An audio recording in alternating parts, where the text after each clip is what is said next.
It is no longer news that there have been series of protests since Bola Ahmed Tinubu's administration.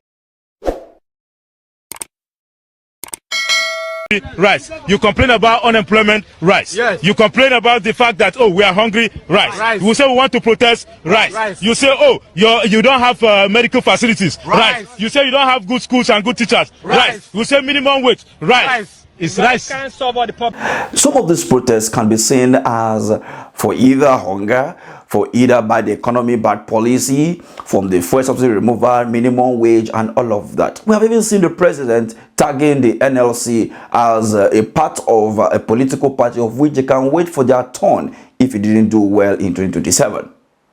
But before I go further, let's watch this particular video. I told them there's going to be a call out. I'm sure it won't take long before Labour joins them. And by the grace of God Almighty, we will all empty into the street and ensure that go they will. If they will not listen appropriately. No, I think this government is sheer irresponsible and incompetent. Nobody has time for pussyfooting and powdering their face anymore. What do you think they are doing? Do you know what's going on in the country? Do you know how many lives have been lost as a result of their useless policies that doesn't make sense? What kind of person who calls himself an accountant would not know that a nation that is so export dependent, you got to manage your exchange rate, how by crook or by means, or whatever means. What kind of person comes onto a chair? He has not even looked at the books. He doesn't even know what is there. He doesn't, it's gone, it's gone. But the president had told Xi Jinping, the Chinese president, he is a reformer that is trying to take a painful route in reforming the economy and the nation. Thank you. For a man who's using our money to be buying new jets, for a man who's buying Escalades bulletproof, for a man who's spending money like he's going out of fashion, is that how Deng Xiaoping managed China before he got to Xi Jinping? Is that how China? He's not reforming anything. He's just wasting everybody's time and creating chaos. And he's trying to get national anger to get to a point. It will be a boiling point. Let me tell you, my dear friend, everywhere you have seen a tipping point where people have just said enough, it has always been one senseless government policy after the other, with their lackeys coming to say, oh, it's okay. You are forgetting that we're talking about human lives here. We're talking about people's hunger. We're talking about the cost of living of the Nigerian people. What is their excuse? When will it be ripe for Nigerians to say no to bad governance? In 2023, we saw that Nigerian masses came out to vote. Those that had never voted before, those that were not in Nigeria, but because they believe in one particular agenda, that Nigeria development is possible. They believe that Nigeria moving forward is possible.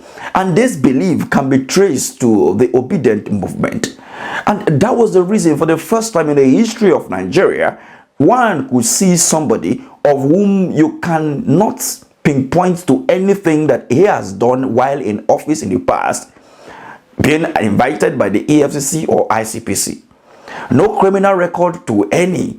But it happens that some votes were allocated to him by the Independent National Electoral Commission, as the Labour Party and the Obedient Movement believe, as well as it is obvious to everyone that what was even on ground was different from what was announced by the Independent National Electoral Commission. Of which, when you look at it carefully, you will see the behavior from the INEC chairman Mahmood to the PDP agent during the coalition in Abuja, where he said that he should go to court. When people are making their grievances known and you say go to court, it means that you have all the powers.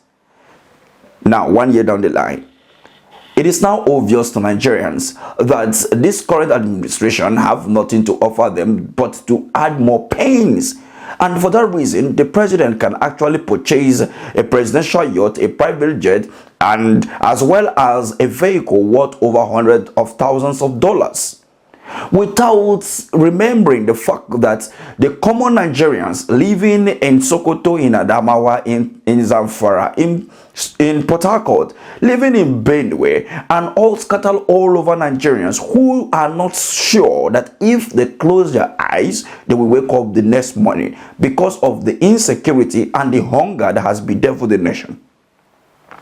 We saw the protests in August, and we saw that they were charged to court, and they declared them a treasonable offense.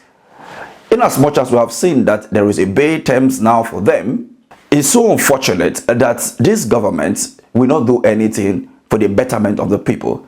And hence, you can see that many Nigerians are already speaking up. Just like we have been seeing speculating on social media that there's going to be a fearless protest in October.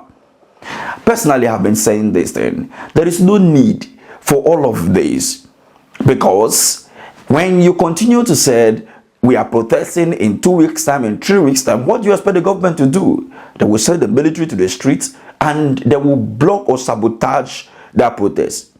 The best thing to do if Nigerians must protest is to better still engage the government by telling them, since you are not going to do this, tomorrow morning we hit the streets and everybody come out to protest. As simple as that. But then it should be made known that the security agency should be the one that will pilot, in fact, protect the protestants. Not like what we saw in August and previously, of which at the end of the day we will see a vehicle being escorting some talks to disrupt peaceful protestants, of which all of these at the end of the day will result into any kind of rioting or even destroying of properties belonging to the government or the private sector. In as much as I am not trying to say that Nigerians should come out and protest, but the truth of the matter is this: it is for your own good if you choose to protest or not to protest, because as it is today in Nigeria, for those who choose to protest for the good governance that they want to see in their country. But those who doesn't choose to protest is because of the fact that if they do, the government will arrest them and charge them to court, of which at the end of the day they will be facing a firing squad, or better still, languish in jail. The both choices are yours to make. But let's tell ourselves the truth. What is the way forward? Is Nigeria still practicing democracy, or is just on papers? Remember, police don't care about you, but their personal interest. So when defending them or any political party, put yourself first. Thank you for watching.